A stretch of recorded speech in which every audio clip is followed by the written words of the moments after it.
आजको महत्त्वपूर्ण समाचार। संयुक्त राज्य अमेरिकाको वाशिंटनस्थित व्हाइट हाउस नजिकै गोप्य सेवाका अधिकारीहरूमाथि गोली चलाउने एकजना संदिग्ध व्यक्ति मारिएका छन्।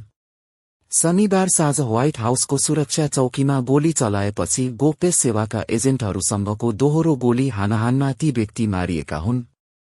स्थानीय समय अनुसार साँझ 6 बजेपछि गोली चलेको थियो। घटना हुँदा अमेरिकी राष्ट्रपति डोनाल्ड ट्रम्प व्हाइट हाउसमै हुनुहुन्थ्यो, तर उहाँ सकुशल हुनुहुन्थ्यो। गोप्य सेवाका अधिकारीहरूले आक्रमणकारीलाई जवाफी फायर गरेका थिए। गोली लागेर घाइते भएका ती व्यक्तिलाई अस्पताल पुर्याइएकोमा मृत घोषणा गरिएको थियो। गोलीबारीमा एकजना सर्वसाधारण पनि घाइते भएका छन्, तर उनको अवस्थाबारे विस्तृत जानकारी दिइएको छैन। गोप्य सेवाका कुनै पनि अधिकारी घाइते भएका छैनन्। संदिग्धको पहिचान 21 वर्षीय नासिर बेस्टको रूपमा भएको छ।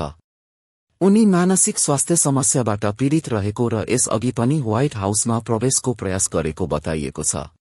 राष्ट्रपति ट्रम्पले गोप्य सेवा र कानून प्रवर्तन निकायको द्रुत र व्यावसायिक कार्यको लागि धन्यवाद व्यक्त गर्नुभएको छ।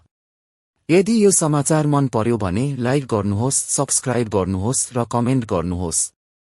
विश्वका ताजा समाचारका लागि हामीसँगै रहनुहोस्। धन्यवाद।